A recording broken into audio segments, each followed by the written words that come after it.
啧啧，下手真狠，好歹也是同伴，你们怎么能这么残忍呢？恶贼！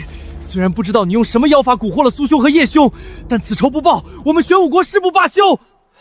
威胁我？你们知不知道这里是中庭，距离东荒千万里，鞭长莫及，懂不懂？别说揍你们，我今天宰了你们，东荒又能奈我何？10个打2个都打不过，你们有什么资格去天骄大会？真嫌东荒丢人丢得不够大。你们2个也滚回去准备，后天大会开始，别到时候落得跟他们一个下场。苏兄，骨龄测出来明明不到25岁，这实力，这做派，怎么可能是一个20岁出头的年轻人？知耻而后勇，总有一天我会站在所有人前面，包括他。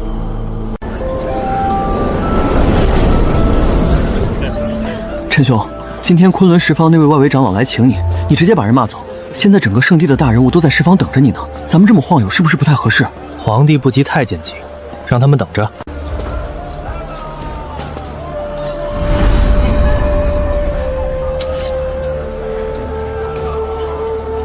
老板，这东西怎么卖？哎呦，客人您可真识货，这可是我师父300年前九死一生从圣虚禁洞里带出来的神物，要不是跟您有缘，我停，来历不用编了，直接报价，200斤神元。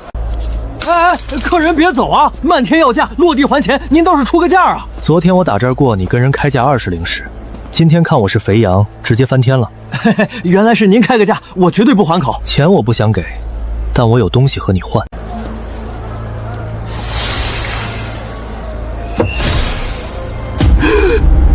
在下最近肝火上涌，这招子有些看不清物了，不知客人可有去清复明的眼药？地震高冈，一派西山千古秀。门朝大海，三河河水万年流。大红大黑。哼，你不需要知道，把这东西原样带回去，上面的人自然明白。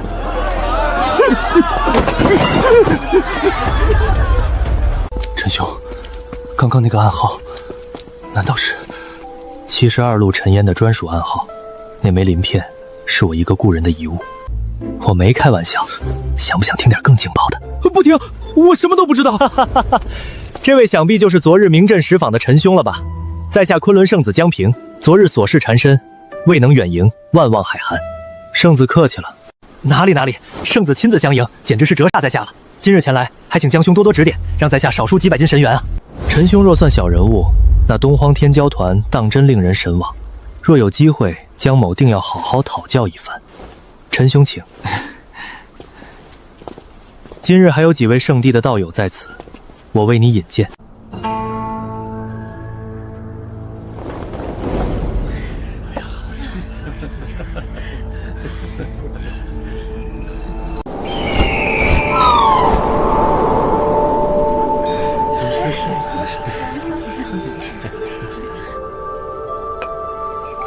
陈兄，这位是琅琊阁的传人，人称麒麟才子的梅永思。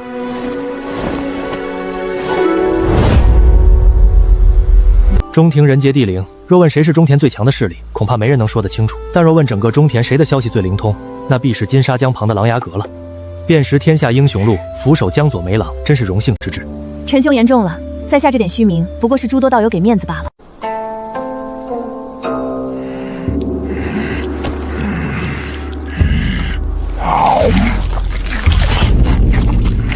这位兄台衣着气带皆与中庭之地不同，看样子应该是南辕那边。据传闻中出了一位了不得的绝世天骄，5岁时手撕虎豹，18岁被南辕36部落共同授予第一勇士。你对南辕的事情也这么了解？中庭之地不注重肉体修行，来这儿这么久了，我一直没有找到合适的对手。听这家伙说，东荒有一强国极为注重肉体修炼，请问你是玄武国的人吗？我虽来自东荒，但不是玄武国人。若是兄台想见识玄武国的天骄，可以找我旁边这位。苏兄乃是玄武国左皇亲封的一字并肩王，也是玄武国最为出色的天骄。我从你身上感受到了强悍的气息。我叫不二指环巴图鲁，我想和你打一架。玄武国一字并肩王苏天，正好我也想与你切磋一下。草原上巴图鲁象征勇士，既然你敢叫这个名字，实力应该不会太差。既然陈兄如此博学，不如请猜猜剩下几位道友的身份。兄台举手投足间有一股莫名的贵气。纵观整个中庭，唯有瑶光圣地的圣子有这份气概。80年前降生漫天红光，3岁通读典籍，5岁打败诸多弟子，10岁年轻一辈再无敌手。我说的对吧？被誉为谪仙的瑶光圣子。陈兄说笑了，谪仙只是虚名。若陈兄不嫌弃，称呼我为扶摇即可。大鹏一日同风起，扶摇直上9万里。好名字。子宁仙子昨日在下已认识，可是这位仙子的来历，我却不是看得很清楚。我没他们那么多出身，来自小门小户，你不会知道的。仙子这话就不对了，中田的情况，在下还是有几分了解。你不说，又怎知我不知道？千山剑派麻姑，根据《琅琊阁》记载，千山剑派早在300年前就已消失了。此次参加天骄大会，我只想重整山门，不争强好胜。你不是要赌石吗？再不开始，我可就要走了。哎呀，看我这脑子，差点把陈兄的正事忘了。今天可是陈兄大展拳脚的日子，请。小友，昨晚休息的咋样？我昆仑圣地安排的住所可还满意？多谢江长老关心，昨晚睡得异常香甜。就是今日又要从石坊带走一件好东西，江长老可莫要心痛。1、2块石料而已，我昆仑圣地还出得起。若是小友肯来我昆仑圣地，这些石料全送给小友又何妨？江长老，这9块晴石着实不凡，光从外表恐怕看不出什么，不知可否允许在下动些手段？当然，只要不破坏石料，所有手段皆可。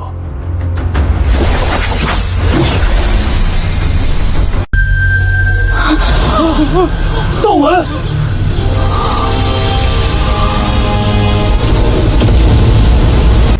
去！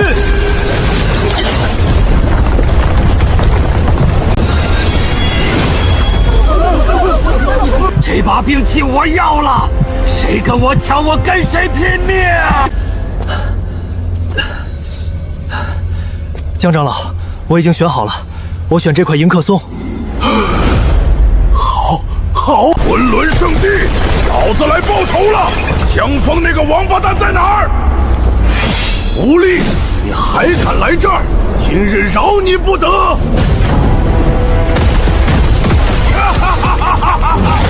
陈兄，中田3大美女之一的公孙怀玉出自72郎烟，不如我们比试一下，看谁先抓到这个贼婆娘，当个端茶小员也不错。我端的茶，你敢喝吗？公孙姑娘，千山剑派早灭绝了，冒充传人来昆仑圣地，实在不明智。不愧是麒麟才子，3年前那场布局没宰了你，真遗憾。梅兄，何必废话，让他有来无回。等等，怎么有遗言？我是想请你们看看自己的情况，没发现什么不对劲吗？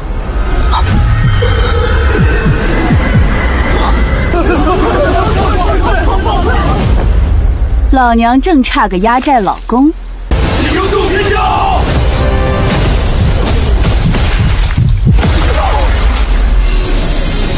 小哥哥们，打得人家好痛，这个仇我记住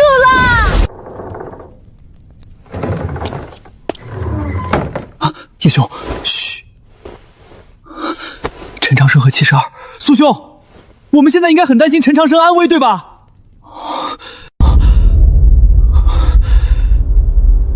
这才是真正的修行界吧，一步走错便是粉身碎骨。有些时候不用说话，仅仅一个眼神，就能让人万劫不复。哎呀，疼死我了！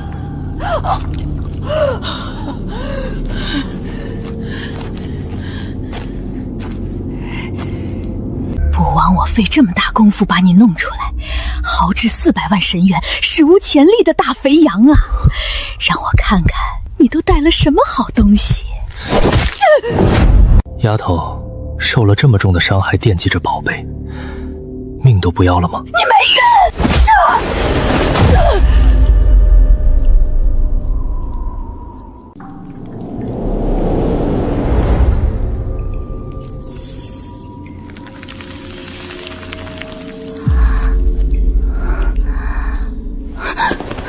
你干什么？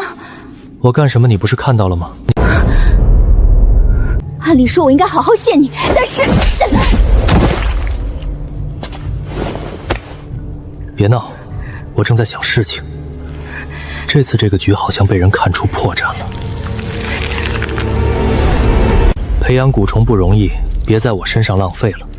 在我面前玩蛊虫，你还嫩了点儿。好了，带我去72牢烟的老巢吧。想得美！就算你救了我，我也不会带你去的。三合金翅袖中藏，上有五阴并六阳，坤为阴来，乾为阳，五行八卦定纲常。别看了，我的来历你绝对想不到。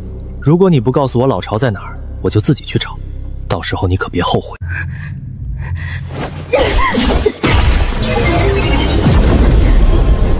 好，那我就满足你，希望你别后悔。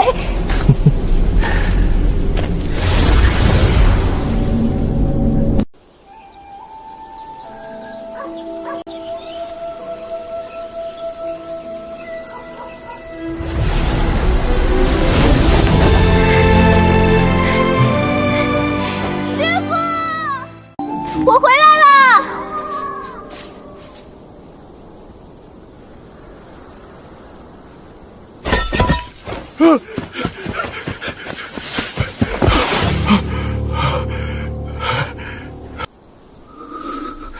师傅，你怎么了？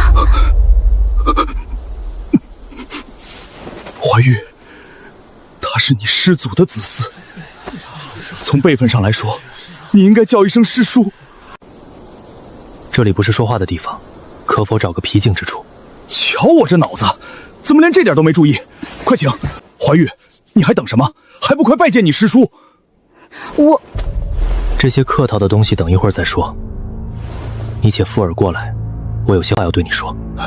也对，师弟你放心，老师的遗愿我一定完成。阿丽，当初我有没有跟你说过，你不是我的徒弟？才过去几百年，你把我的话当耳旁风了吗？先生，真的是你吗？你以为呢？你先出去吧，我有些话要和你师父说。师父，先生的话就是我的话，出去！师父，我想不通，你为什么没有记住我的叮嘱？想在修行界杀出血路，就不能留弱点。你看看你现在，不但收徒，还弄了个世外桃源。你真以为没人能识破你的小伎俩？他们都是和我一起兄弟一故，若不出手，他们只有死路一条。那我有没有告诉过你，踏入修行之路，情字必须放下？那先生你做到了吗？带着情字修行，这条路很痛苦，也很漫长。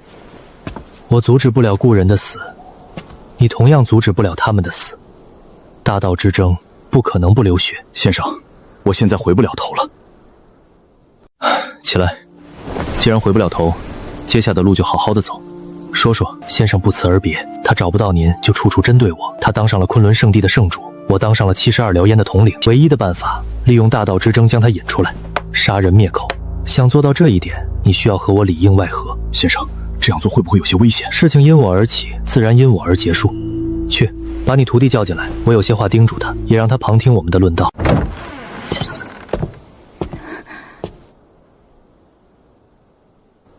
丫头，有些事你猜到了，说明你天资聪慧。可是你猜到了，并不等于可以乱说，明白吗？我知道了，先生，我不会乱说的。如今天地大变，无数天骄开创新的修行体系，气血、经脉、穴道、意境，你们觉得这些大道当中，谁更胜一筹？先生，我回答不上来，那您知道吗？抱歉，我也不知道，也没必要知道。登顶巅峰的路从来不只有一条，你们要寻找的是一条最稳、最符合这个时代的路。只有笑到最后的人，才算赢。先生的意思是，让我们不要局限于某一个境界的高低，只要后期足够强大，前面弱一点也没关系。阿丽啊，你这徒弟还是有悟性的。那先生，如今的大道中，哪一条才是最合适的呢？最合适这个时代的，只有修体。炼体？不是炼体，是修体。修体？我好歹也是当代天骄，见过的世面不少，可这词从未听过。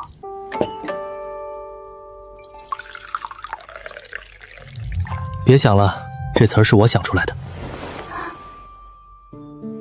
敢问先生，这炼体和修体究竟有什么区别？区别很大，内修聚丹田，重神识灵力，但肉身孱弱，急吃天赋；外修炼体，重资源苦宣，保命虽强，但资源有限。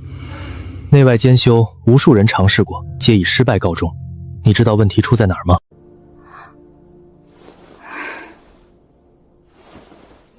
丹田，内修将力量聚于丹田，操控了肉身；外修将力量散于四肢百骸，两者从根本上就是冲突的。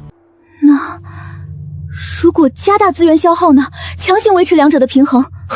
曾有天才这么做过，但在实战中不堪一击，因为那种平衡太脆弱了。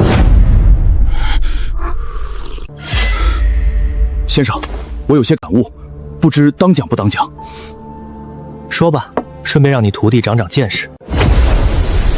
丫头，看好了，6境修士给你亮底牌，圣帝圣子都没这待遇。内外兼修的问题在丹田，那解决之法也该在丹田寻找，以灵力淬炼肉身，对吗？聪明。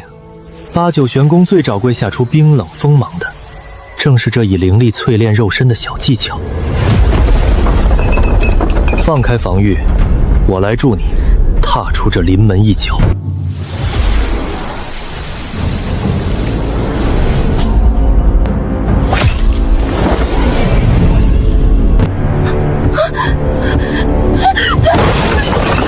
你干了什么？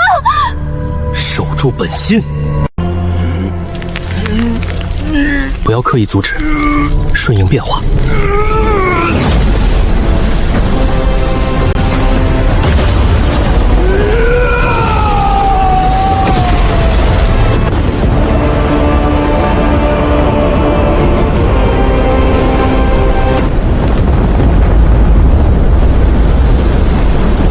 丫头，看天上，这体系简直为你师父量身打造。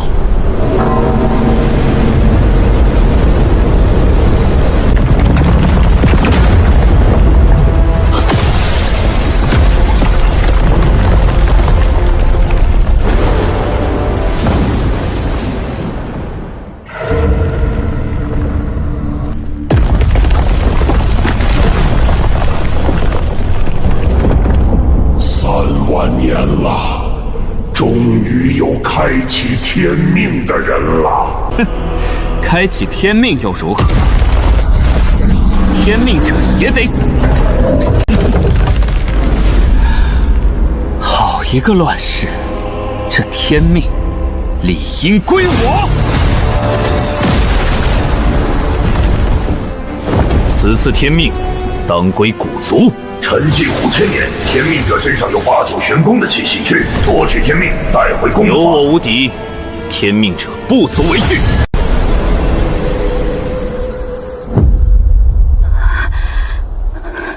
丫头，现在明白什么是修体了吧？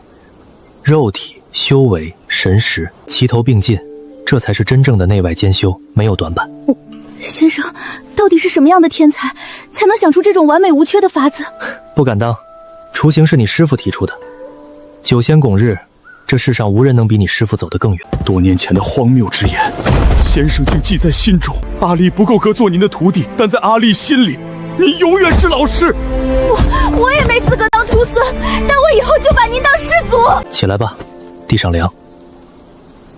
新体系既然现世，总得有个名字。目前看有2个大境界，第一境界丹田化海，叫什么好？苦海无边，回头是岸。先生，就叫苦海吧。善。那小境界呢？力量源源涌出，为泉眼，搭起贯通全身的神桥，最终脱离苦海，到达彼岸。那下一个大境界？彼岸之后，我察觉精神力诞生之处，开辟了新空间，潜力无穷，我称之为洞天。第一步诞生神识，可叫神识境。至于第2步，变强在你们眼里就跟喝水一样简单吗？我连拳孔在哪儿都没摸清呢。小气鬼，跟本体这么像，干脆叫本我得了。本我，好名字。突破本我，亦或斩去本我，就看阿丽你自己的造化了。多谢先生指点，阿丽这便去闭关。闭关期间，劳烦先生飞了。师父，还没领悟关键啊！你好歹教教我再走啊！先生，你教我好不好？长辈指点晚辈，天经地义嘛。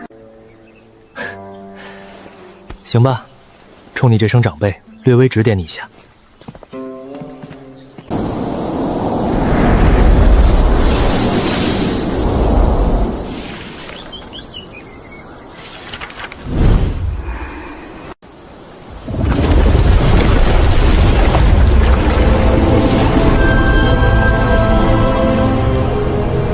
天生神通，有点意思。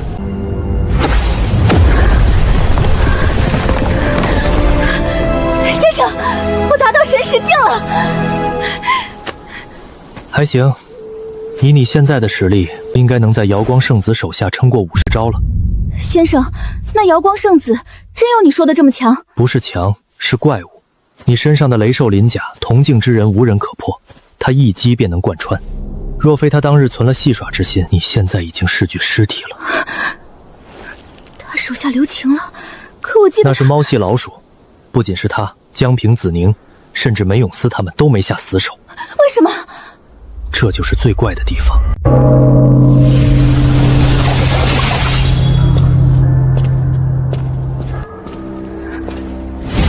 妖女，放了陈小友，今日饶你一命。公子，这个人好凶呀，吓死奴家了。别怕，江长老只是担心我，说清楚就好了。小友，你这是在做什么？没什么，他弃暗投明了。弃暗投明，荒谬至极！此女乃是杀人不眨眼的寇首领，定是对你下了什么阴损的蛊术。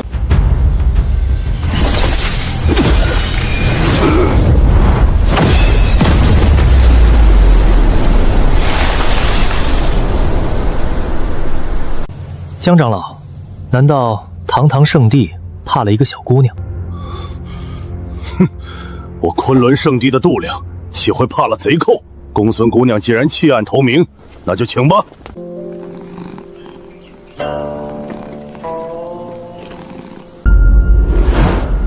公孙姑娘，请赐教。小哥哥，想打架？你要是输了，你们玄武国的脸可就丢光了。玄武国的招牌是打出来的，不是吹出来的。要去外面打，别拆了我的院子。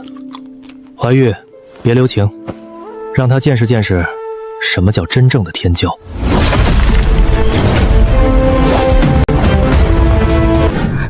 你就这么看着？他刚刚那是偷袭，不讲武德。战场上只有生死，没有武德。苏天如果连这点觉悟都没有，不如趁早回家种田。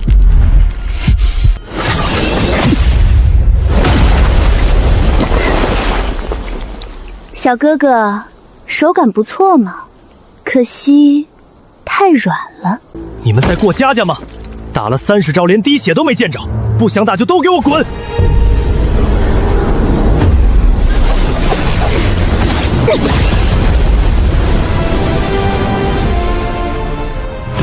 小哥哥，公子生气，我要动真格的了。正合我意，来战！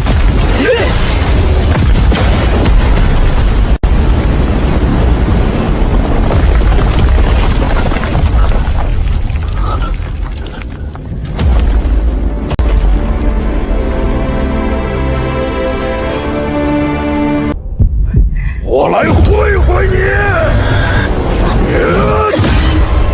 法天象地火！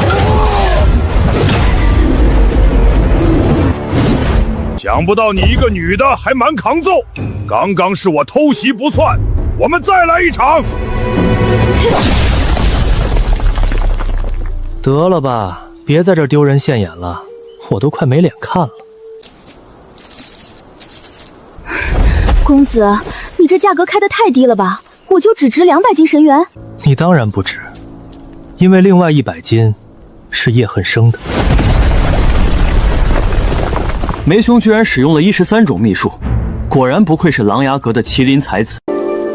还在站在那里干什么？不嫌丢人吗？滚过来！叶兄，你天赋异禀，何必被他这般呼来喝去？哼，我乐意，你管得着吗？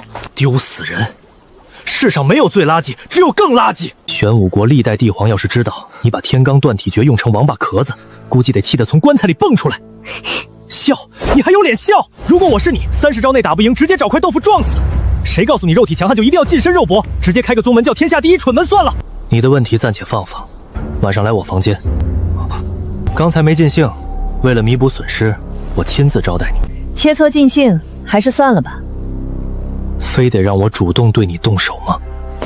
算我一个！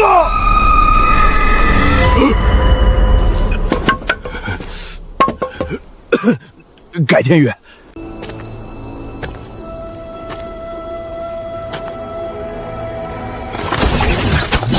看仔细了，不败道人的拳法不是你那样用的。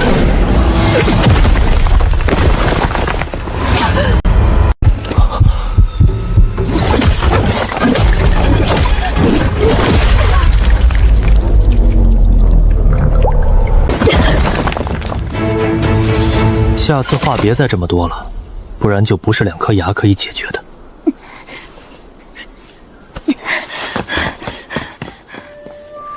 架打完了，我要休息了。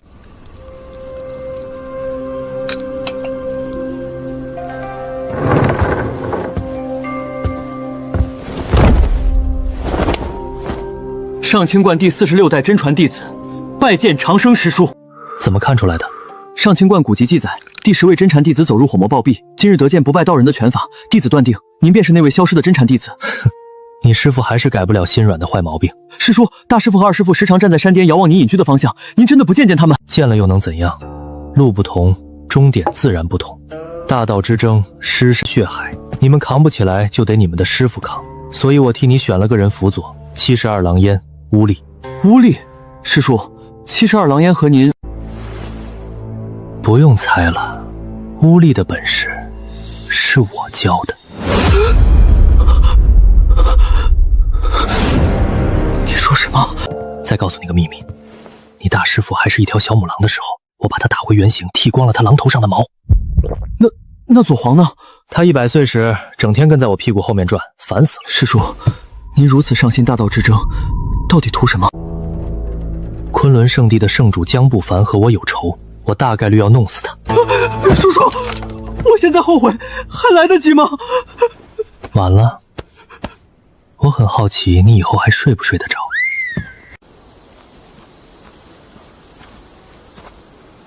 小丫头片子还挺谨慎，清除神识标记，道行浅了点。这里是昆仑圣地，公孙怀玉到底去哪儿了？小喽啰别问大事情，想看住我，叫江峰亲自来。纳兰大哥，快夸我！好，好，好，多亏了你。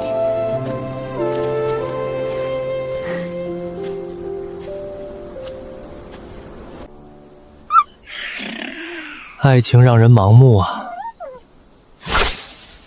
杀意不要这么强烈，小心被他发现。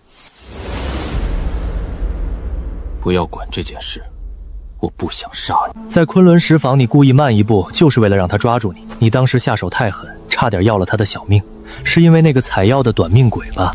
那个短命鬼是我弟弟。抱歉，没猜到。不过他活不久了。我知道，他在娘胎里便受重创，是我亲自将他从腹中剖出来的。那你没报仇吗？杀我全家的是我师父，待我如亲生儿子的师父。他害怕我弟弟的天赋超过我，动摇我圣子的位置，所以出手杀了我全家。那是一个大雨滂沱的夜晚，半个时辰后，我站在我爹娘的尸体面前。我没阻止他，因为那时我不是他的对手。但我发现我这8个月大的弟弟还有一丝生机，我将他剖了出来，秘密抚养成人。那后来呢？我按他的意思，把凶手认定为我的对手，最后在他的帮助下，我杀光了对手全家。自此，瑶光圣地再无人敢与我争锋。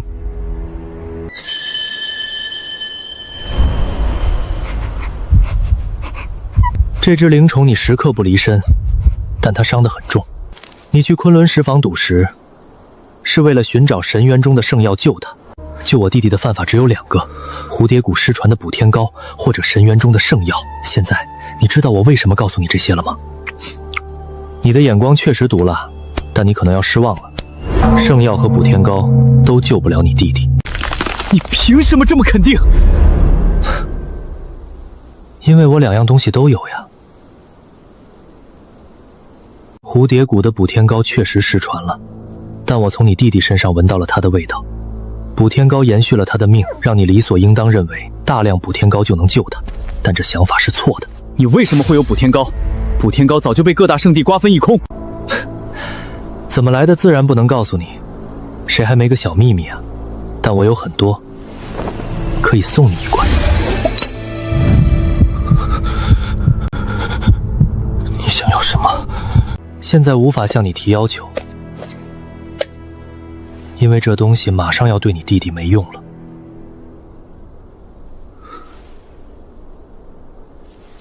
这种伤真的没办法救吗？目前来看是这样的。以前我以为圣药能救，但我发现并不能，不然小黑不会还是这样。不过明天的天骄大会，五湖四海的人都会来，如果还找不到方法，他们就真没救了。天骄大会，我助你扫平一切障碍。若找到救我弟弟的方法，你开任何条件；若找不到，你需要给我1罐补天膏，先付1份定金。不过明天天骄很多，你真有把握横扫一切？我的无敌，不需要向任何人证明。对了，你那个师傅还活着吗？要是不方便动手，我可以帮你，算你欠我一个人情。他死了，5年前就死了，我亲手送他上的路。这小子看着待人随和，骨子里还是个狠人呀。丫头啊丫头，你可真是帮了我大忙。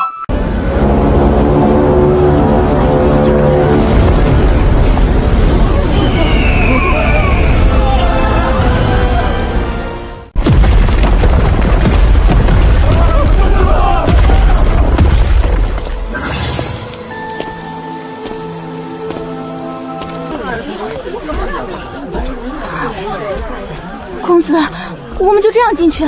人家代表国家，我孤家寡人一个，自然没排场。谁说你没势力？把我师父的72狼烟叫过来，排场比任何人都大。好主意，72狼烟倾巢而出，昆仑圣地估计立马跟你们拼命。还是算了吧，我这身份也不太合适。知道不合适就老实减小存在感。等大会开始，有的是对手，只希望你别被人家弄得哭鼻子。生死之战我经历过不少，没你想的那么脆弱。天骄大会是吵架的地方，论道，你行吗？吵架？北漠天骄1个月前就来了，连挑3大圣地19个据点，全靠论道。听说他是北漠佛国1000年难出的佛子，佛法旷世绝伦。我相信你一定能将他说得哑口无言。公子，打架我行，佛法我最多会念一句阿弥陀佛，我师父都不会，我更不会了。看书既是学习前人的道，也是一正心中的道。疑惑解开，念头通达，便能找到自己的道。明白我的意思吗？公子，要不你再说一遍，我努力一下应该能明白。无知者无畏，这丫头还小，让她再过一段快乐的时光吧。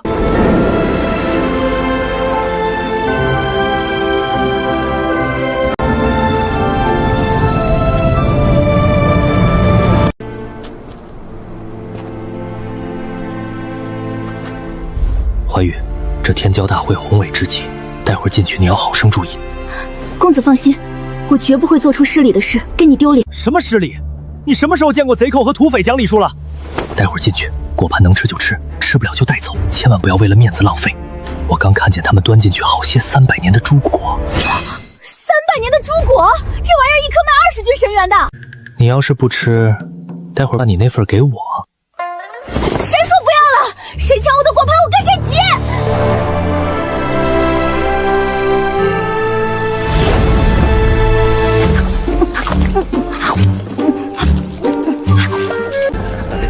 遥望，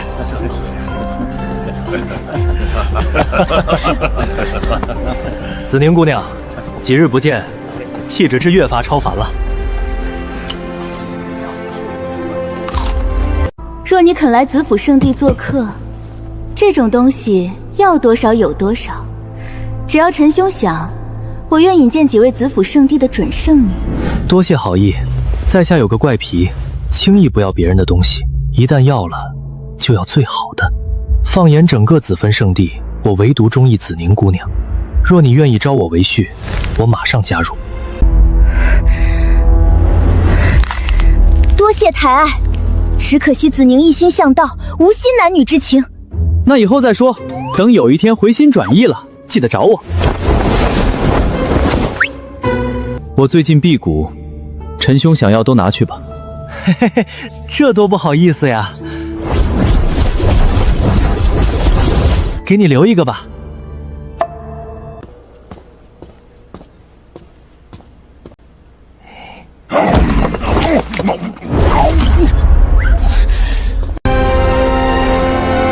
乡野村夫就是乡野村夫，没见过什么大世面。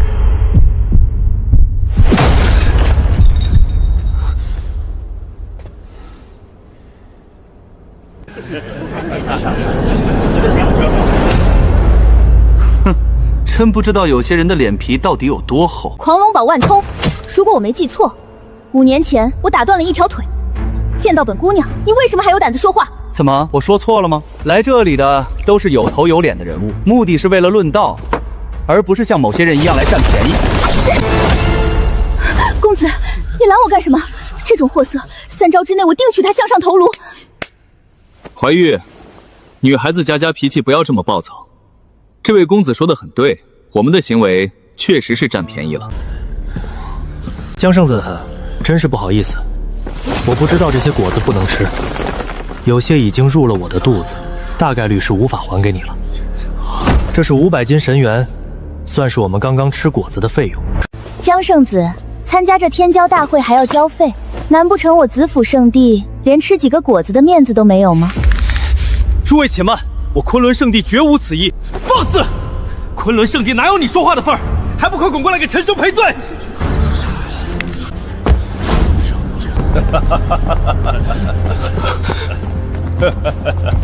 想不到3位道友竟能亲自前来，我昆仑圣地真是荣幸之至啊！江圣主说笑了，天骄大会如此盛世，我玄武国岂有不来之理？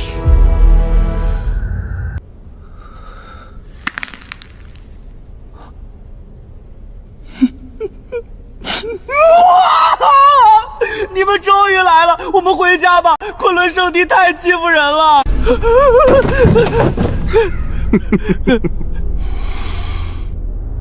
江圣主，就算昆仑圣地家大业大，也不能如此看不起人吧？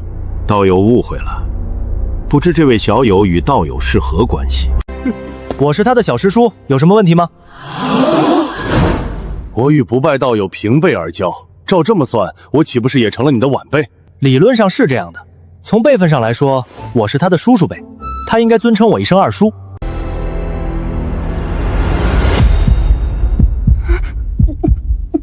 表哥，江圣主，你是看不起我表哥，还是看不起我夜月国？二叔，他们怎么欺负你了？大侄子委屈死了，我就吃他们2个果子，他们就说3道4的。二叔，这就是你的不对了，吃东西自然要给钱呀。对了，江圣主，我这位二叔吃了你多少果子？我玄武国出10倍的价钱赔罪，不知意下如何？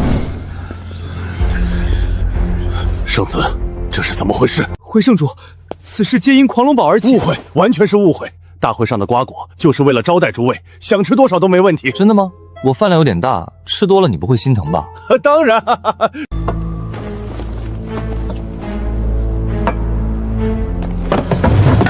昆仑，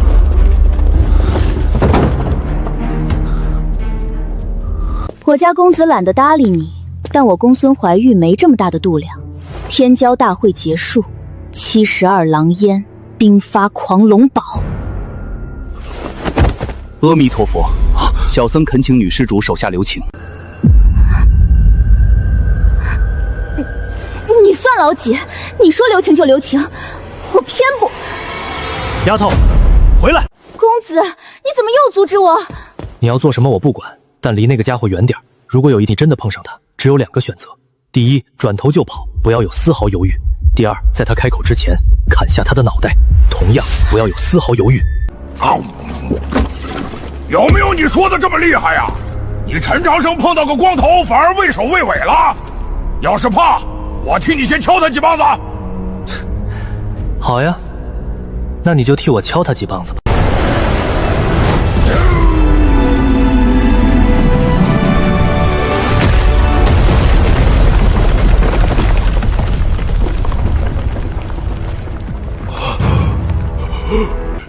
阿弥陀佛，施主，你戾气太重，让小僧念段经文替你化解一下吧。空灵层层叠，仿佛带有实体质感一样。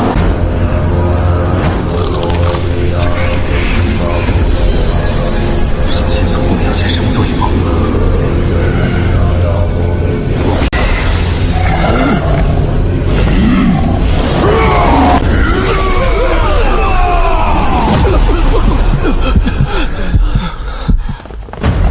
现在知道什么是天骄大会了吗？你这光头心太坏了，我不和你打。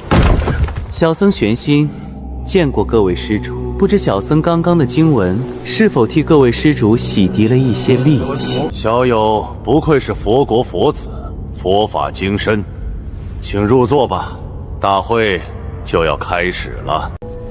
公子，你以前见过这位佛子吗？没有呀。没见过，你怎么知道他这么厉害？这里面有什么门道吗？你不觉得他厉害，是因为你不了解佛法，也不了解佛门。佛门的恐怖远超你的想象，而佛门当中有一种光头是最不能招惹的。哪种？那就是以魔入佛的妖僧。这种光头可以说是难缠到了极致，他们没有佛的慈悲，没有魔的广广，佛魔皆是一体，不分彼此。说得更简单一点，佛和魔优点他们都有，但是缺点却一点都没有。你不了解佛法，所以你领悟不了我说的意思。举个例子你就知道了。假设你要灭狂龙堡，而他要阻止你，如果你执意灭了狂龙堡，那你知道他会怎么做吗？杀了我，给狂龙堡的人报仇？并不是，最后肯定是要杀你的，但过程没这么简单。他会抢在你前面灭了狂龙堡，然后再想尽办法弄死你。为什么？他不是要阻止我灭狂龙堡吗？怎么他还杀起人来了？原因很简单，当他阻止不了你灭狂龙堡的时候，这份因果早已注定。为了替你免除这份杀孽，自然要帮你灭了狂龙堡。狂龙堡因你而灭，这份恶因得你自己吃。他既替你挡了杀孽，又应了狂龙堡的因果，最后你功德无量，他却要下18层地狱。这道理听着荒谬，逻辑却完全说得通，太可怕了。阿弥陀佛，施主精通佛理，与我佛有缘，不知施主愿不愿意遁入空门，早日荣登西方极乐世界。妖僧，你想干什么我不管，但你最好别来招惹我。以魔入佛的门道，我了解的比你深。若是惹恼了我，把你的光头摘下来当球踢。阿弥陀佛。今日天骄齐聚昆仑圣地，也是天下的幸事。如今天命现身，可谓是万载难逢的机缘。我昆仑圣地愿意牵头，联合各方势力，共同支持天命者承载天命。天命？什么天命？难道传闻是真的？圣主，你说的这个天命是什么东西？他凭什么有资格让各方势力一起支持？天命者，世间最强者的传承，上一位死去，下一位便育儿而生。只要天命者承载天命，修行者就不受天道压制，这就是宗门支持天命者的原因。照你这么说，上一位天命者已经死了，可我从未听过什么最强者。若天命者真的存在，他从前为何不现身？据古籍记载，3万年前，这一时代的天命被击碎，承载天命者也随之失踪。正因天命破碎，这3万年来修士寿元缩短，境界受限。如今新的天命诞生，我们必须保护天命者。连天命者都会出意外，当年击碎天命的存在，到底是什么样的恐怖？既然圣主说中田要全力支持天命者，那在下斗胆问一问，怎么确定谁是天命者？天命者的身份又是否可以更改？谁开启了新的天命，谁便是天命者。但天命者也并非一成不变，若是有后来之人战胜了天命者，那么获胜的人便会获得承载天命的资格。那如果打不过天命者，然后用人数把天命者堆死，又会发生什么情况？天命会重新寻找人选，直到有人成功承载天命。原来如此，难怪各大圣地现在要疯狂招揽人才，他们是在广撒网，想找出隐藏在人群中的天命者。就算找不到，他们也要找出天命者之下的第二强者，到时候把最开始的天命者弄死，天命自然落到了第二强者头上。看来72狼烟接下来的处境会更加艰难了。照目前来看，天命者是唯一的，一旦阿力暴露，必定会被群起而攻之。对付一个昆仑已经够吃力了，想帮阿力夺取天命，必须破局。子府圣主至今没有道侣，如果能让阿力获得一方圣地的支持，最牢靠的联盟方式，不就是联姻吗？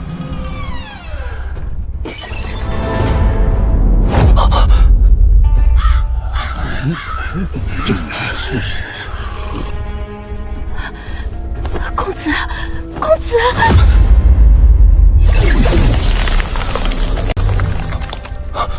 既然人都到齐了，那天骄大会已经开始，我们就进行大会的第一项吧。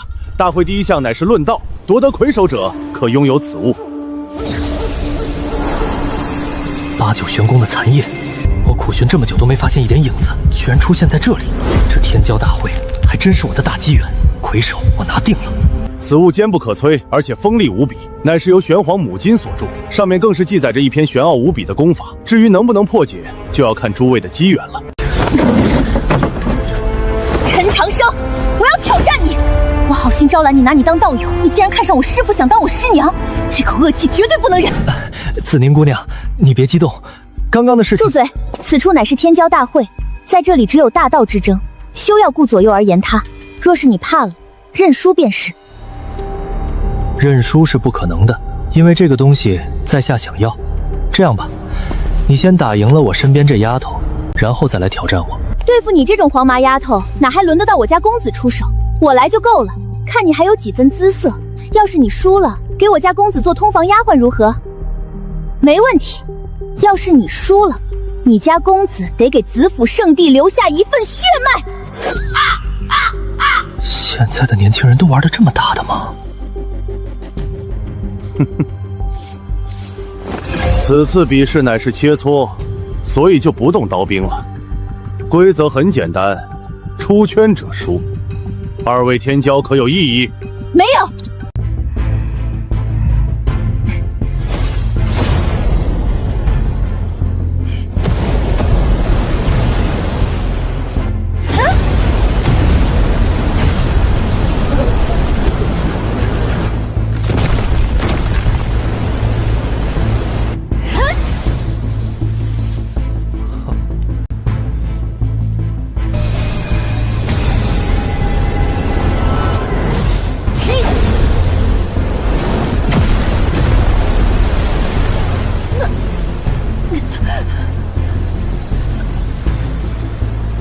达到了本我境，此战这丫头已经赢了。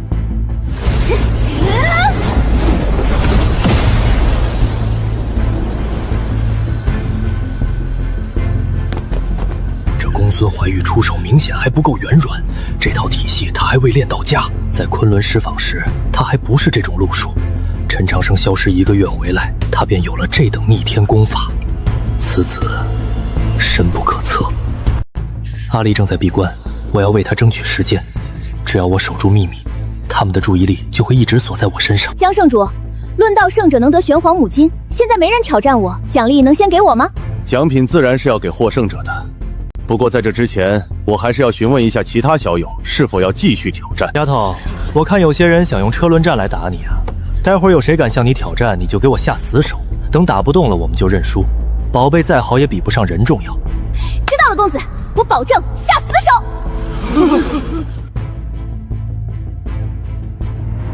既然诸位小友都不愿挑战公孙姑娘，那此次论道……且慢，江圣主，在下愿意挑战陈公子。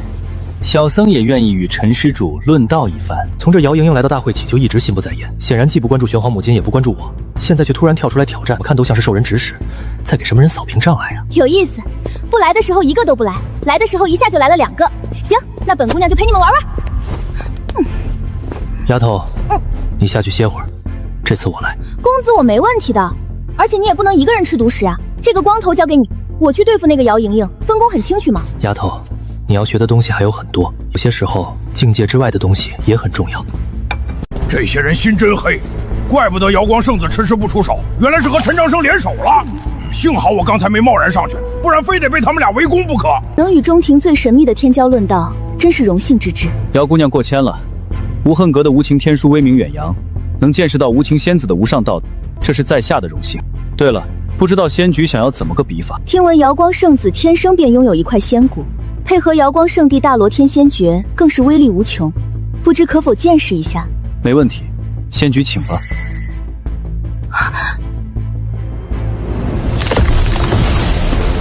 天下道法万千，你走的道很强，但这不是你自己的道。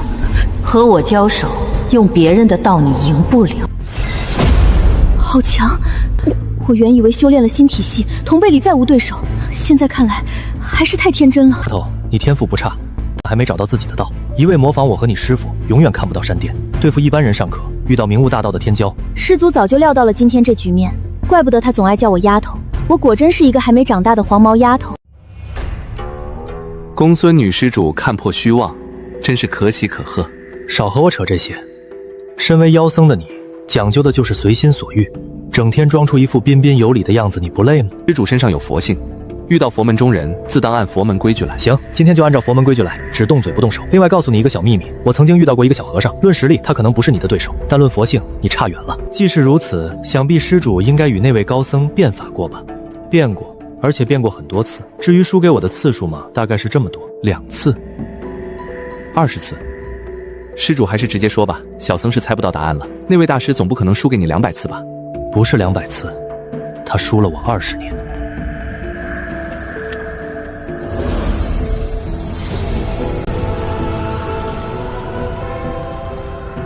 是一休，那个不会说话的光头。虽然我现在的实力已经可以打10个他了，但我永远都不会觉得我强过他。若他们没遭遇那些意外，和我一样熬过那个艰难的时代，该是何等惊世的成就。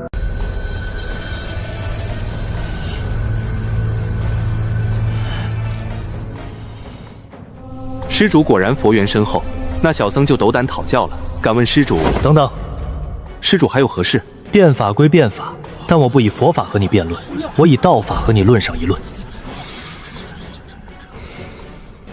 敢问何为佛？度世人者为佛。错，何错之有？佛本无生为相，故芸芸众生皆为佛。你说度世人者为佛，那就说明你还没领悟佛法的真谛。人生有8苦：生老病死、爱别离、怨长久、求不得、放不下。我佛门有无上经，使人超脱苦难，抵达彼岸。敢问道门有何方法使人脱离苦难？道法自然。何为道法自然？顺应本心，便是道法自然。生时纵意人生，老时颐养天年，病时心境豁达，死时落叶归根，爱时轰轰烈烈，怨时砥砺前行。佛法度人是教世人忘记8苦，而道下是让世人直面8苦，记住8苦。生老病死、爱恨别离，本就是人生必经之事，与其想方设法放下，不如坦然面对。当你真正懂了人生6苦，便不会再有求不得、放不下的执念。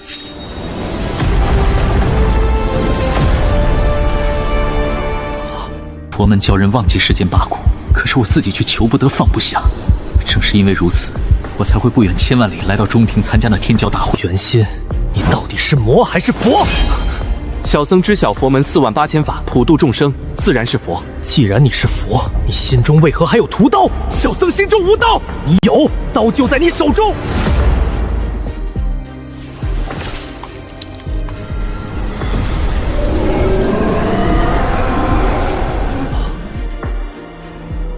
佛法云：放下屠刀，立地成佛。既然小僧心中有刀，那就证明小僧离佛不远了。是吗？你放下了手中的刀，立地成佛，那我手中的刀呢？佛门48000法，不知可有佛法度我？若是我屠光天下佛陀，然后再放下屠刀，还可以成佛吗？佛无不度之人，只要施主愿意放下屠刀，自可成佛。笑话！我心中屠刀缘你而起，你不死，我这屠刀如何放下？想要我放下屠刀，你要先放下你心中的屠刀。从你踏出北漠佛国开始，你让所有人都拿起了心中的屠刀，你这是渡人还是杀人？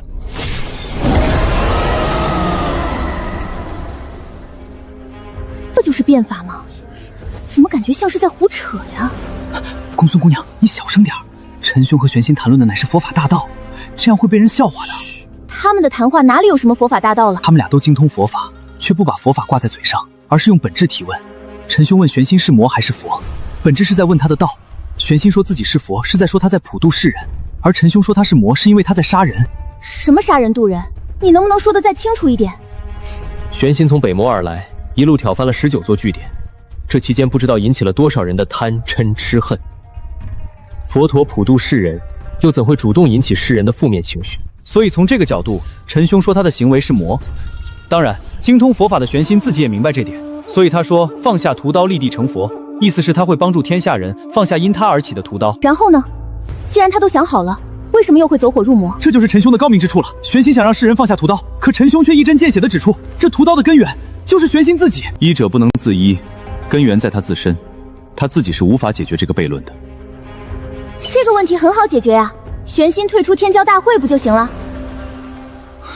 玄心退出当然可以解决陈兄的问题，但你有没有想过玄心为何而来？他抱着弘扬佛法或其他目的前来，如果现在退了，就等于承认他之前的一切都是错的。一个修行者心中的执念岂是这么容易放下的？可如果他不退，就会让更多人拿起一把无法放下的屠刀，让世人拿起屠刀，这岂是佛陀所为？阿弥陀佛，小僧输了，多谢智者让小僧看清楚心中的屠刀。好歹也是北漠佛子，真把他道心说废了，北漠那帮老和尚估计要找我的麻烦，适可而止吧。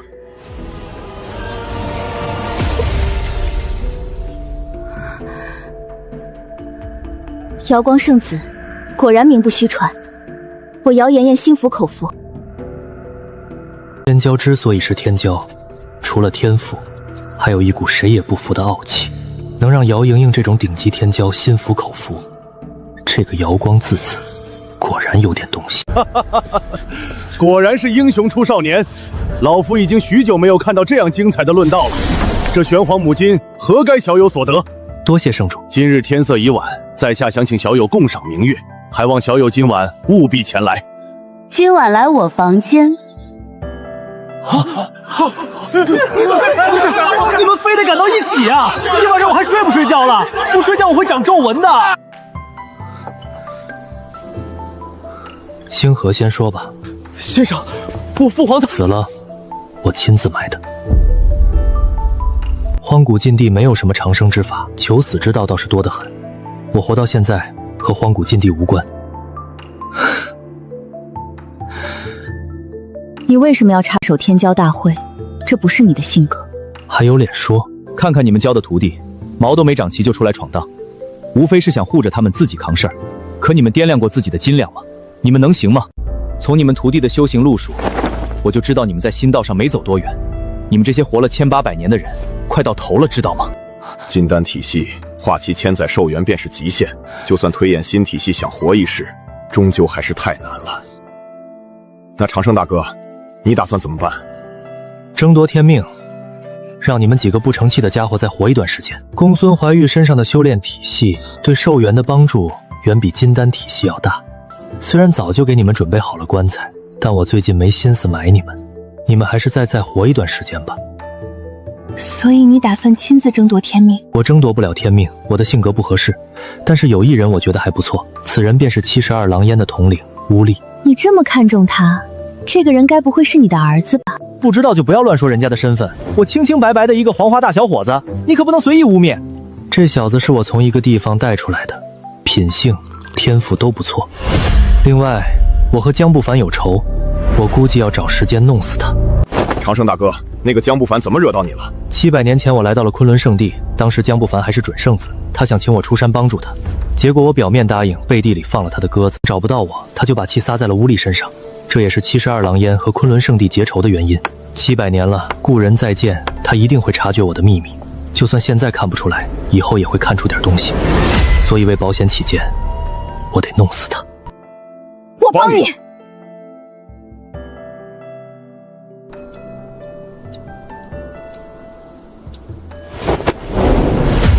先生是玄武国的国师，与先生为敌，便是与玄武国为敌。好了，这些事情以后再说，你们3个先把自己顾好，抓紧时间巩固修为，调整好状态。外面的那些小家伙我会去教的，虽然他们的行为还有些稚嫩，但也还看得过去。我有预感，接下来要出大事了。什么大事？不知道，但是我心中一直有股隐约的不安。可是这次的天骄大会，西周的天骄迟迟没有现身，这让我很奇怪。西周乃是妖族的聚集地，他们不来参加人族的天骄大会，情有可原。道理是这样，但现实说不通了。妖族和人族并非死仇，就算只是走个过场，西周也该派人来。可是别说人影了，我连西周天骄的半点风声都没听到。你说这个事情是不是有问题？长生大哥，那你的猜测是什么？没有猜测，因为我现在知道的东西太少了。天命这个名字我也是第一次听说，天地规则变化造成的影响比我想的要大。我现在严重怀疑，天命的出现会把一些恐怖的存在给调出来。恐怖的存在？难道是指青铜古殿里的巨兽？荒古禁地在玄武涿范围之内，最近这段时间有异动吗？一位砍柴的樵夫说，他看到有一具棺材从山里飞了出来，具体来自哪里不知道，但方向应该是荒古禁地的方向。因为樵夫和禁地相隔千里，所以我当初没把这具棺材往那方面想。纵观玄武国史书，也从未有生灵能从荒古禁地当中出来。现在你这么一说，这具棺材真有可能是从荒古禁斗里出来的。你们呢？别告诉我你们那里也出问题了。青铜古殿下的不祥，近100年来异常安静，但是在3年前，有人在青铜古殿上留下了一个掌印。什么人留下的？不知道。怎么会不知道？自从一休死后，你们不是一直轮流守着青铜古殿吗？以你和宋远山的实力，怎么可能察觉不到？不是轮流看守，我们俩是直接坐镇。那段时间，我和师哥在研究修行之路，可我从冥想中醒来时，墙上就多了一个掌印。那次冥想的时间很短，也就是短短的1个时辰，而且那面墙壁距离我只有20步，你师兄离得更近，他背靠墙壁，那个掌印距离他头顶只有3尺。远山，你当时也在冥想？没有，当时我在翻阅古籍，企图推演出新的修行体系。如果不是狼皇提醒，我根本不知道我背后的墙壁上出现了一个掌印。另外，那掌印旁边还有一件东西。怎么，这件东西你认识？认识，当然认识，因为这个木雕是我亲手雕刻的。普天之下，只有我才能雕出这样的木雕。先生，你怎么也有这掌印？难不成这掌印的主人也是你的朋友？木雕的主人是我的故人，但掌印的主人我不清楚。这2样东西并非出自同一人之手。我这张拓片是从另一座青铜古殿得来的。青铜古殿？那是什么地方？当时那座青铜古台下的不祥已经消失，掌印旁边还有一行字，原文是“除一大害，为天下贺”。长生大哥，你说的留有掌印的青铜古殿在哪里？是乌力的家乡。乌力一族本就是看守青铜古殿的存在，后来种族没落，我带他离开了那里。可是时至今日，我也没弄明白乌力的家乡究竟是在五洲的哪一个地方。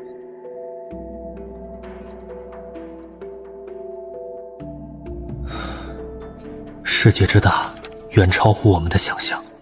天命这东西，果然把很多厉害的存在给调出来了。看样子我的计划要加快了，至少得先弄明白天命到底是个什么东西，以及如何确定天命之人的身份。长生大哥，你先把事情说清楚再走嘛。完颜悦的心思我一清二楚，现在突然蹦出一个神秘的木雕主人，这事儿可太有意思了。你要是平时多看点书，现在就不会好奇这木雕的主人是谁了。长生大哥，这话说的不对，你自己都说了，这木雕是你亲手刻的，普天之下没人能仿。可他不开口，我们上哪儿知道是谁去？为什么不能知道？这个木雕的主人，你们不但应该听说过，甚至还见过。大前皇朝还在的时候，玲珑宗差点和天佛寺联姻，这事在大前皇朝流传了近100年，你不会没印象吧？长生大哥，你别拿着陈年老事忽悠我。他说这只是个误会，玲珑宗那位仙子是他长辈，当时只是起了爱才之心而已。哼，说你脑子笨你还不信？既然你知道这件事，那你更应该知道，当年一休和玲珑宗的仙子结缘，就是因为一个木雕。如果你的直觉再敏锐一点，去查查当年一休送出的到底是个什么样的木雕，你就会发现，一休送出去的木雕和我手中的这个是完全相同的风格。长生大哥，一休禅师送木雕的时候，你应该还没加入上清观吧？没错，这有什么问题吗？谁规定我只能在加入上清观之后才能交朋友？一休当年送的木雕是我让他送的，所以那木雕的主人正是玲珑宗的天骄长生仙子。还有，一休和我的交情你们都知道，但他应该从来没跟你们提过我们俩究竟是怎么认识的吧？这么多年过去了，你们居然就没产生过哪怕一丝丝的疑问？他说的竟然好有道理。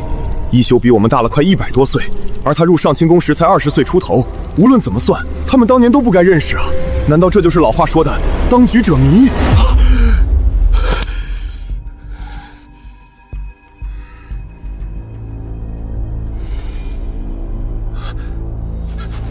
这也不对呀！当年的长生仙子乃是玲珑宗1000年难出的天才，他一心修行，这么清冷孤傲的人，怎么会收你送木雕？就算你和他认识，也不太可能吧？送木雕这种东西，很容易让人误会的。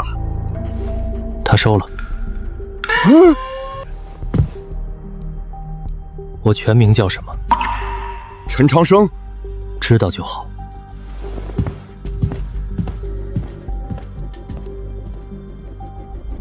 懂了。长生仙子口中的长生，一直有2重意思，一个是他追寻的虚无缥缈的目标，另一个是人。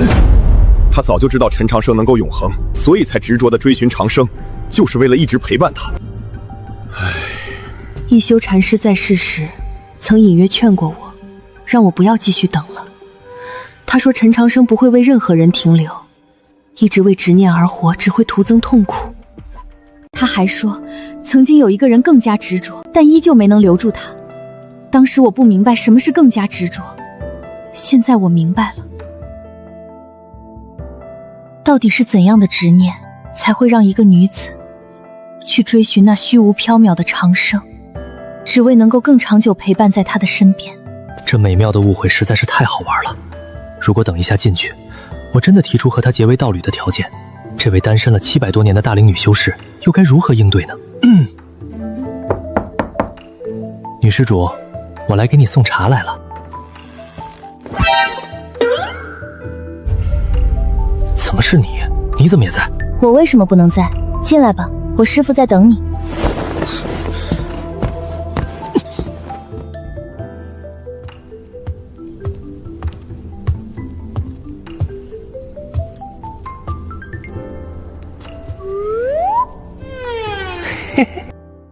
好恶心！世上怎么会有这么恶心的人？我真想一剑劈了他。师父，为了宗门，您真是受委屈了。陈公子天资卓越，乃千年奇才，不知师承何处？在下无门无派，一身本领自学而已。东荒3位道友与公子关系匪浅，莫非是其传人？圣主说笑，谁还没几个朋友故人？就如子宁姑娘认识江长老，总不能也是他传人吧？言之有理，不知公子如何看待我这猎徒？气质堪比仙子，中庭3大美人名不虚传。既然公子看得起，我便做回月老牵线，意下如何？圣主说笑，我与子宁姑娘只是君子之交。乱世孤身难成事，我子府开得起价，更有诚意。哼，公子总不想和72狼烟贼寇混为一盘吧？子府圣地开出的价格确实诱人，但我对黄毛丫头不感兴趣，我要的是你。放肆！陈长生，真以为子府圣地非你不可？出去！师父，他出去！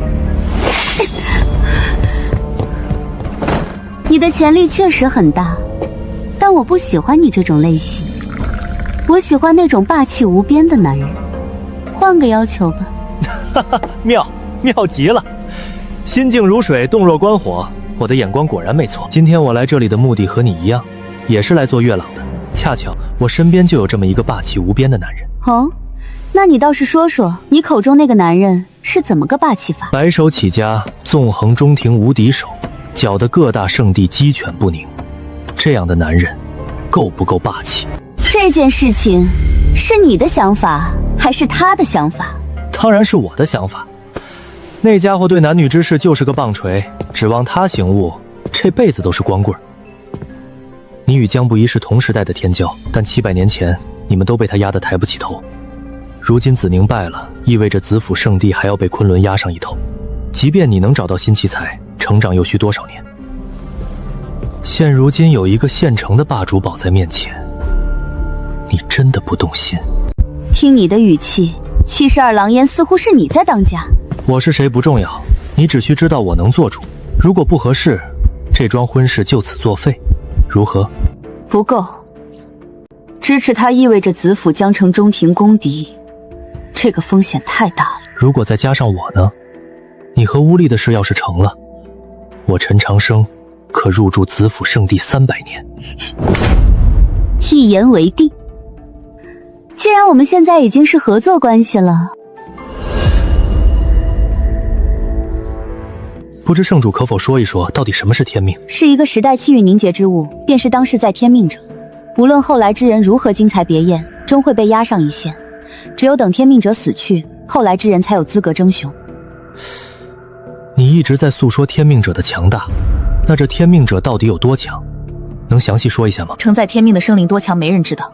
但是根据子府圣地的古籍记载，唯有天命者才能征战禁地，全身而退。天命者是有机会推平一座禁地的。推平一座禁地，这简直是一种无法想象的强大。听你这么一说，我对天命就更感兴趣了。可是天命这东西虚无缥缈，谁脸上也不会写着我是天命者几个字。准确的说，我们要怎么才能把天命者从茫茫人海中揪出来，在他承载天命之前成功他弄死？各大圣地既然要扶持天命者，自然有寻找的手段，而其中夺我子府圣地的方法最为有效。这是我子府圣地的圣甲虫，乃是万虫之首，刀剑难伤，水火不惧。此虫有一个特性，那就是喜欢气运深厚之人，而且还会根据不同的气运反映出不同的颜色，其中绿色最弱，蓝色稍好，橙色为优秀，紫色已经是万中无一。当碰到天命者的时候，圣甲虫会发出耀眼的赤红色。除此之外，那些与天命者因果颇深的人也会发出赤红色，只不过没有天命者那般纯净罢了。这只圣甲虫在4万年前曾经测试过天命者启蒙恩师的气运，当时圣甲虫直接绽放出了红紫2种颜色。吗？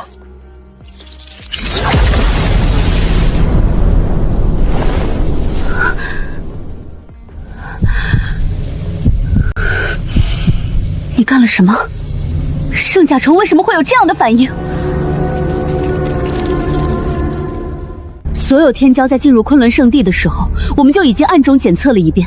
当时你的气运只是紫中带着一丝红色，为什么现在会变成这样？你就算是天命者的亲儿子，也不至于这样吧？到底发生了什么？我还想问你呢。这虫子是你拿出来的，你都不知道，我怎么会知道？你说所有天骄的情况，在进入昆仑圣地的时候，你们就已经检测过了。那有没有一种可能，开启天命这件事是在你们检测够发生的？毕竟你们也不知道怎么开启天命，不然你们早就做了。天骄大会期间，所有人都在圣地严密监视中，开启天命动静绝不会小。那段时间，只有你脱离了监视。破案了，看样子开启天命的人是谁，我已经猜到了。这么大一个馅饼砸下来，我的计划又要改动了。眼前的情况确实有些偏离我们的计划，但是问题不大。另外，我想问一问，你有没有办法弄死这只虫子？陈长生的气运红成这样，说明他与真正的天命者关系极其亲密。结合72狼烟的反应，真正的天命者是谁已经呼之欲出了。本想拉拢一个能与天命者抗衡的天骄，没想到连真正的天命者也一起送上门了。单看这圣甲虫的反馈，陈长生绝对是天命之下第一人，天下第一、第二强者都入我子府囊中。若不能成为天下第一，我干脆掀了这府墙烂瓦。圣甲虫乃是我子府圣地的宝物，就算是我也没有什么太好的办法消灭它。不过我可以将其封印，这样其他圣地就不会发现你和乌力的身份了。毕竟，其他圣地寻找天命者的手段比圣甲虫差远了。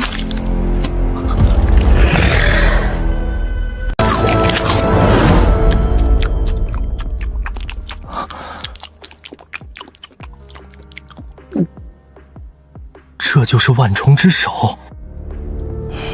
现在不是了。那个，你们家还有圣甲虫吗？没有了。几万年以来，这是子府圣地仅有的意志。既然都已经谈妥了，那事情就这么定了。先前你没有反悔，现在你想必更不会反悔了。等等，还有什么事吗？就算你想牵红线，那你至少也该让我们见一面吧。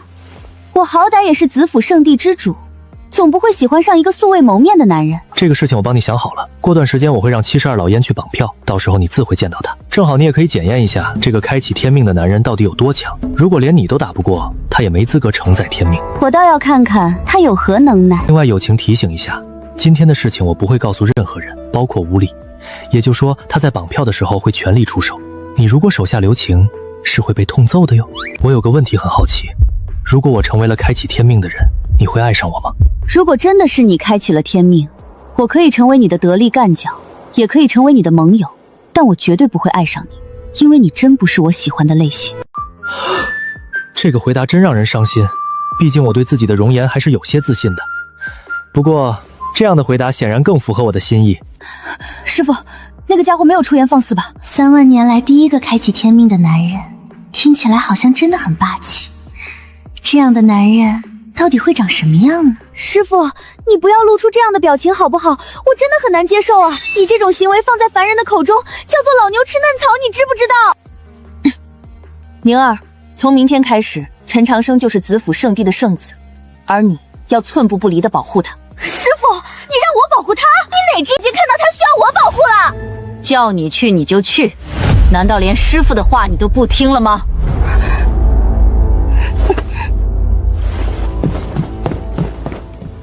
我与乌力的私情终究只是小事，真正的博弈是72狼烟与子府圣地的联手。乌力是天命之人，身份早晚会暴露。陈长生想利用他自己的神秘感来干扰外界，为乌力争取成长的时间。这是一场豪赌，输了万劫不复，赢了便能纵横天。以自身为饵，以子府圣地为暗柱。陈长生，你到底是谁？东荒势力与你交情肤浅，72狼烟传人被你当成丫鬟，中庭各大势力你如数家珍，连瑶光圣子都对你退避三舍。你绝不是什么初出茅庐的年轻人，你身后的那层雾，到底什么时候才会散开？哎呀，真是累死我了！这些圣地就不能聚到一块儿开会吗？非要我一个一个的跑？唉，谈来谈去全是老一套。我拒绝他们的条件，他们就给我立个暗地约定。呵呵，成不了朋友也别成敌人。这种鬼话谁信谁是傻子。真到了争夺天命的时候，这帮人不背后捅我一刀，我都得烧高香感谢他们积德了。姚莹莹在天骄大会上突然挑战我，无恨阁绝对有问题，得先去摸摸底。江不凡从准圣子一路爬到圣主之位，把昆仑经营成中庭第一圣地，这家伙是个狠角色。难啃的硬骨头，还是留在最后慢慢啃吧。真是不好意思，现在才来见师太，还望师太恕罪。来了就行，早一点和晚一点没什么区别。坐吧。天色已经不早了，师太有什么话不如就直说吧。据我所知，无恨阁历代传人都是女弟子，照这样的情况来看，无恨阁对我起招揽之心的可能应该不大吧。你既已知晓无恨阁的规矩，无恨阁的传人自然不可能是男子。之所以邀请你前来，是有另一件事想请你帮忙。哦，不知师太有什么事需要晚辈帮忙？若是一些小事，晚辈自然不会推辞。这是请你出手的代价，你先看看再说吧。血手保身，吞服之后会将吞服者的气血提升一个档次，而且不会有任何副作用。如果在下没记错，这应该是无恨阁的镇阁三宝之一。现如今师太将三宝之一都拿了出来，师太想要做的事情应该不小吧？公孙怀玉身上的修行之法堪称旷古烁今，精气神混元一体，内外无缺，但所需资源大大增加。灵力好补，但人族孱弱，壮大肉身的资本之物必不可少。这血手保身能助你更上一层楼。东西你可以带走，但你需要杀了玄心。师太，血手宝身确实是难得的宝贝，但我也不是穷兵蛋，用这么一件东西就想让我去杀北漠佛国的佛子，这是不是有些异想天开了？光凭这么一件东西当然不够，等你杀了玄心之后，我可以让莹莹为你留下一份血脉，她和你诞下的子嗣一定会成为最耀眼的天骄。这个玩笑可不好笑，我虽然貌比潘安，但也还没自恋到认为所有女人都会喜欢我的地步。道侣这种事情讲究你情我愿，你总不可能……你打算动手段？是的，想要将无情天书修炼到最高境界，需要做到无情无欲。可是他偏偏爱上了北漠佛国的佛子，虽然他没有违背我的命令和玄心分开了，但他心中始终忘不了玄心。杀了玄心，诞下子嗣，他的心就会彻底死去，并且能将忘情天书修炼到最高境界。哼，怪不得玄心在天骄大会上变法输得那么快，原来是心有执念呀。佛国的佛子是不允许有道侣的，他能来参加天骄大会，恐怕是一步一步打出来的。没错，玄心硬闯佛国罗汉大阵，并且以入魔为代价看离开。你杀了玄心，北漠佛国不会太过为难你，以莹莹的身子作为弥补，你不吃亏。说实话，你真让人恶心。姚依依因为你忍痛割舍心中所爱，而你居然在背后算计他。我如果是他，你得死。是无恨阁万年来也最契合无情天书的传人，恨我也好，怨我也罢，是他能炼成无情天书，成就无垢体，就算是要我的命也没什么大不了的。好一个灭绝师太，好一个无恨阁，我陈长生长见识了。这件事情我做不了，师太你另请高明吧。你不答应，也会有其他人答应。其他人答应，那是其他人的事，反正我陈长生不会做这种恶心的事情。你算计你的徒弟我不管，你杀玄心我也不阻拦，但你千万别让这种事在我眼皮底下发生。如果让我看到了，那我可就要管一管了，因为你真的恶心到我了。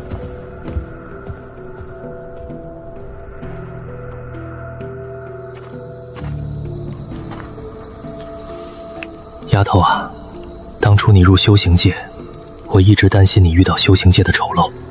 事实证明，你真的没有让我担心。你走的是另一条路，这条路虽然孤独漫长，但却不会像我这样遇到很多恶心的事情。我这红尘路虽然精彩，可也扎心得很哟。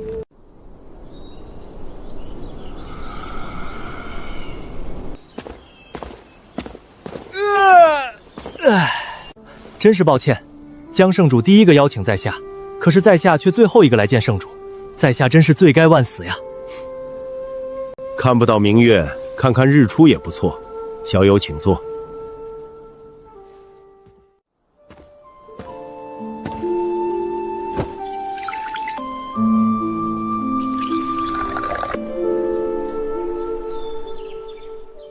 江圣主不打算开出招揽我的价爪吗？小友误会了，我从未想过招揽小友，邀请小友前来只是为了叙旧罢了。其他人招揽小友，那是因为他们对自己不够自信，可我从来没有这样的想法。700年前如此，700年后也是如此。江圣主真的这么自信？如今天骄辈出，想从中杀出一条血路，这绝对是难如登天的事情。不知江圣主的自信从何而来？自信自然是来源于实力，我的自信来源于我自己，就如同我当年一样。当时没有人相信我一个准圣子能取代真正的圣子，也没有人相信我能在所有人的反对下坐上圣主之位，甚至当时有长老扬言，只要他一日不死，我就一日坐不上圣主之位。可是随着时间的推移，我还是坐上了圣主之位，而且为我加冕的人正是当初的那位长老。当时他的眼神中透露着不甘，但脸上又不得不表现出谄媚的表情。你是不知道他当时的样子有多滑稽。我江不凡能坐上圣主之位，虽然有我自己的努力在里面，可有一个人的功劳是永远都无法磨灭的。小友知道这个人是谁吗？乌力，他才是你登上圣主宝座的最大功臣。你战胜原有的圣子江峰，并且取代了他的位置。你要坐稳圣子之位，那就只有不断的立功，所以你就是七世狼烟最开始的资助者。一针见血，小友眼光果然斗烂，挑选乌力做我的对手，这是我这辈子最正确也最错误的选择。他真的很强，每过一段时间，他的实力都会发生质的改变。正是因为他展现出来的强大压力，我才能源源不断地获得昆仑圣地的权利。因为当时只有我才能与乌力抗衡。可是没过多久，我就后悔了。我发现乌力不但天赋极高，脑子也不笨。我利用他掌控昆仑，他也在利用我壮大自己。等我彻底掌控圣地时，我发现我居然杀不死他了。至今想起，心中还是有些许懊悔啊。江圣主有什么话就直说吧，继续拐弯抹角下去，得聊到什么时候？就喜欢小友这种聪明人。我的目的很简单，我需要你替我探路。瑶光圣子、南园巴图鲁、北漠玄心、无恨阁姚莹莹，再加上一些还没露的厉害人物，这些人加在一起，我也没有办法将他们一击必杀。我太了解这些天骄了，若不能做到一击必杀，下一次他们就会变得更强。因为我当初就是这样走过来的，我自然不会犯和敌人一样的错误。如果我不这样做呢？那我就绞杀你，不管你想干什么，我都会阻止你。我知道你找了帮手，他们或许可以保住你的命，但绝对无法彻底拦住我。有了我的干预，你觉得你还能争夺天命吗？同样的招数，相似的情况，你就不怕再培养出一个乌力？不怕，因为人总不能在同一个地方跌倒2次。可是我开辟出来的路，别人也可以走。万一我身后也有像你这样的人呢？有就有呗，对付一个总比对付一群要好。天命之争到了最后，一切计谋都会失效，真正能决定胜负的只有自身的修为。我承认我的天赋比乌力弱一些，所以这700年里，我想尽一切办法来弥补短板，准备了整整700年。我也很想知道结果。小友的性格和相貌与我一位故人十分相似，当年我被那位故人耍了一次，为了防止合作再次出现变故，我决定帮小友一把。你且看那边。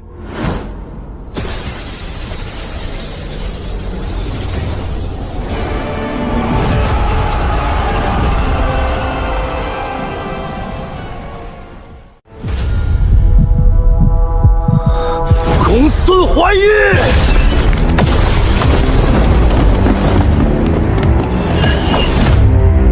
别急，戏还没演完。小友，你要是早些来，这丫头就不会受这么重的伤了。不过她真的很强，一夜过去了，居然还没死，看样子是真的命不该源。救人要钱，放狠话是现在最愚蠢的行为。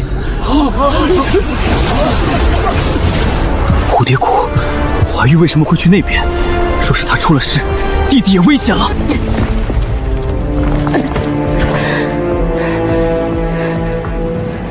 这个时代的天骄真是太让我失望了，我没有想到你们居然会弱成这样。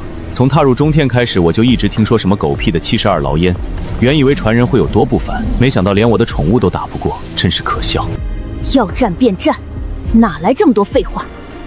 我只不过是72狼烟里的一个小喽啰，碰上我们真正的天骄，你估计只有跪地求饶的份儿。哼，那好，我现在就杀了你这个小喽啰，然后再去把你的什么72牢烟彻底抹除。到那个时候，你就会明白什么叫做天骄。这才有点看头。不过你的速度太慢，似乎打不到我。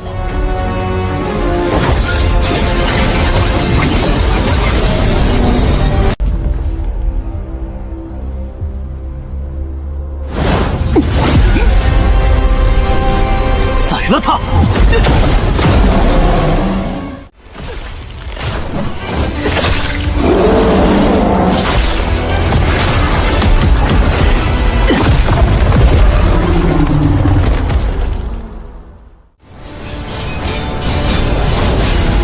快一点，再快一点！你这样的人才有资格与我交手。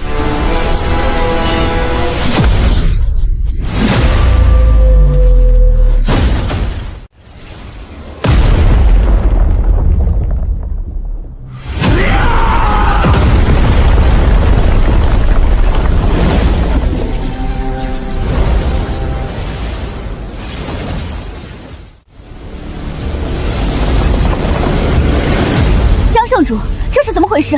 昆仑圣地到底还能不能保证天骄的安全了？诸位不要误会，这只是一次切磋而已。这几位小友也是参加天骄大会的天骄，因为来得晚了些，所以才没来得及向诸位介绍。这4位是来自西周的天骄，而这位是来自圣虚禁地的天骄。中庭之地，不过如此。你们哪一个不是安分守己？如此猖狂，就不怕天命之人去圣虚禁地走一趟吗？天命者的强大我不否认，可是现在还没有人承载天命，无乃天命所归。你们这些人终究只是陪衬罢了。哼！鸟人，你叫什么名字？别看了，现在你要是敢继续动手，小爷把你的翅膀拆下来烤着吃。要是不信的话，你试试。天上的鸟儿飞得再快，终究会被猎人打下来的。猎人打猎不假，但也要看看猎物是什么。如果猎人的猎物是一只雄鹰，那么猎人不但会打不到猎物，反而会被猎物杀死。方千城，根据瑶光典籍记载，最后消失的古族乃是背生双翼的天翼族。5000年前，天翼族曾经诞生了一位天骄，天生风雷双翼，其速度可达世间极致，故此取名方千城，其寓意为得此麒麟子，千城不换。哈哈哈哈！5000年过去了，想不到还有人能记得曾经的往事。你很不错，够资格做我的对手。哼，不过在杀你之前，我要先撕烂这个家伙的嘴，因为他的嘴太令人讨厌了。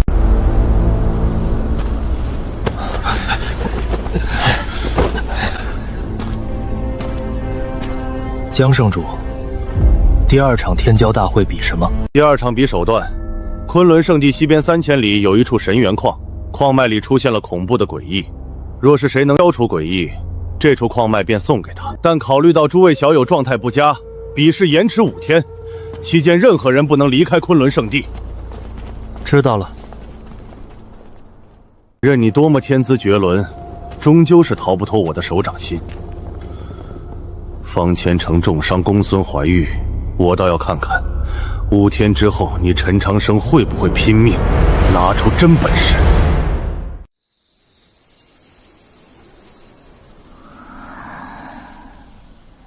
我要闭关5天，在此期间，我不见任何人，也不准任何人来打扰。你们4人亲自坐镇，并且隔绝一切探查。这个时候闭关，他葫芦里到底卖的什么药？别人不懂，但我知道，他这是要准备替人送葬了。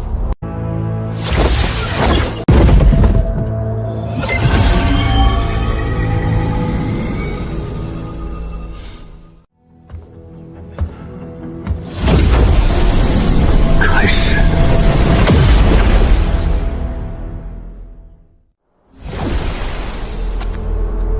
江不凡，你这么想让我替你扫平障碍，那我就好好的满足你一回。另外，你这天骄大会的动静太小了，我帮你弄大一点。方千城攻击怀玉，绝对是江不凡在引导。只要我跟方千城厮杀，其他天骄必然站队，他甚至会在背后推波助澜。两虎相争，必有一伤。江不然，想让我当你的刀，那我就连下棋的人一起砍了。哼！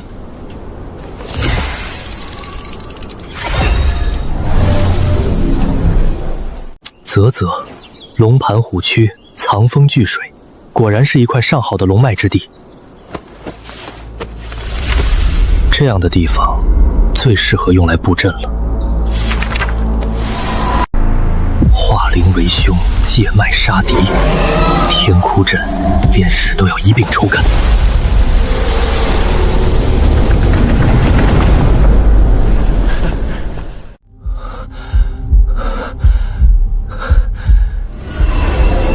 若不是他最近修为小有突破，布置这等绝世凶阵，恐怕10天都完不成。这个程度应该够用了。那个鸟人飞得这么快，一般阵法还真拿不住他。只可惜，飞得再快的鸟也逃不脱猎人的天罗地网。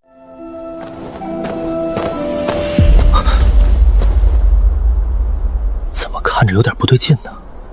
没道理啊！这种地方不应该出现这种情况呀。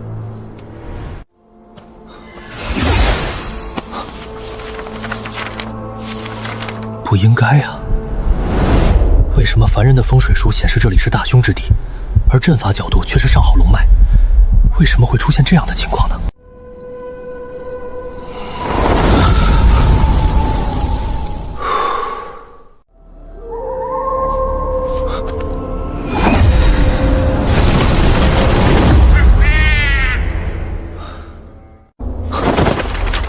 百年老枭成木魅，笑声避火朝中起。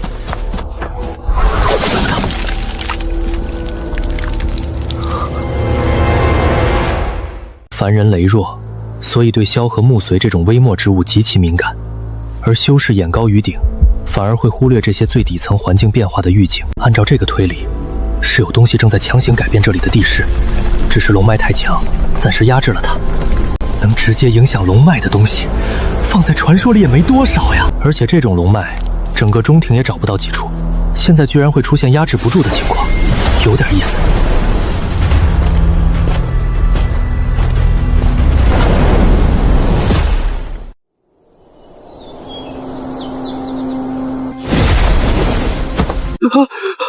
吓死我了！吓死我了！昆仑圣地果然有种，居然敢在这种东西上面开采神元。这种东西再加上天哭大阵，玩的有点大了吧？不过这好像不是我该操心的事。另外，我下次是真不能手贱了，那东西差点就跑出来了。要不是有龙脉压制，小爷差点就交代在这儿了。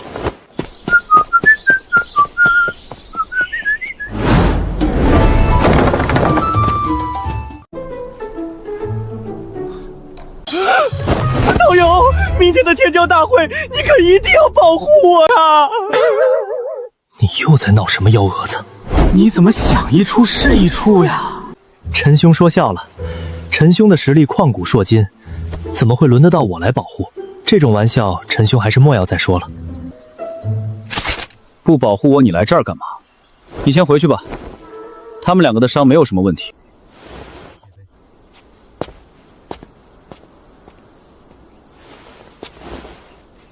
既然这么怕危险，那为什么还来参加天骄大会？直接躲在家里不好吗？听子宁姑娘的意思，似乎是想在明天的天骄大会上保护在下。我师父有令，让我保护你的安全。虽然我讨厌你这个人，但我还是会尽职的保护你。我不敢保证替你打败一切强敌，但我能保证，我一定不会跑在你前面。了不得！子宁姑娘果然胆识过人。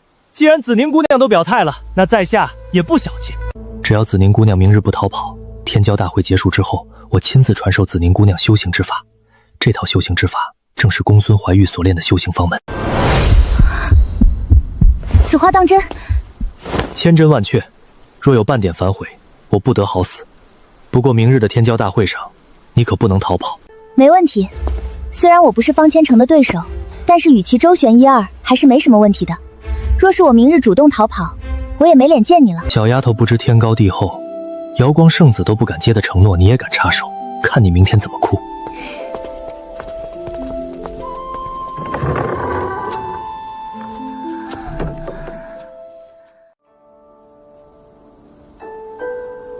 陪我去房顶上坐坐。公子，你骂我吧，你怎么罚我都行，但是你不要不理我呀。我为什么要骂你？因为我擅自离开驻地，公子也因此和方千城结仇。如果不是我，公子的计划部署不会被打乱，现在也不会陷入被动之中。结仇就结仇吧，没什么大不了的，反正我们迟早会遇到这样的局面。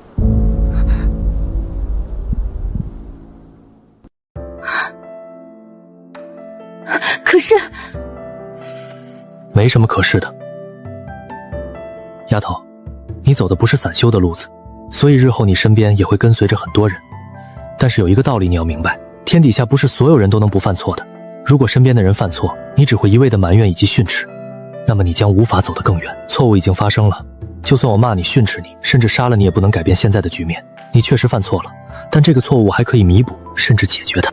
我可以帮你1次、2次、3次，可是第4次、第5次呢？如果你永远学不会三思而行，到时候谁又来帮你？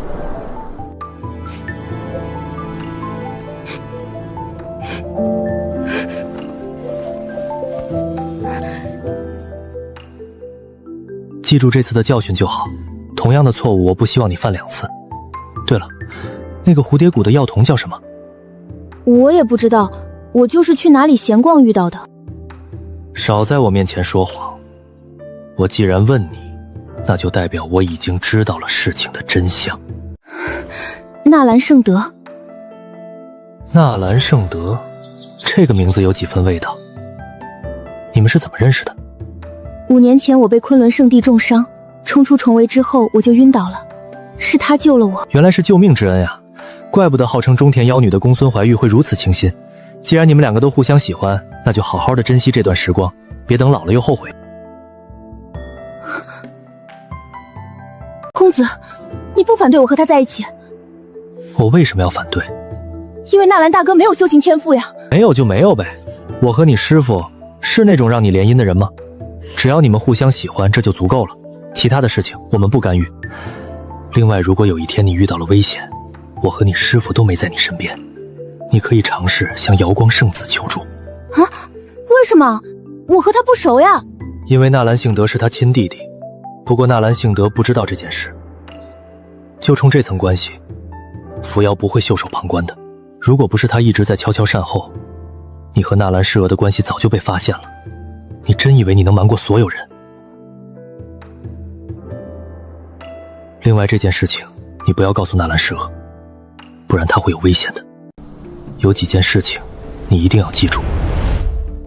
第一，不要与任何人起冲突，其中也包括方千成。第二，不准深入矿脉。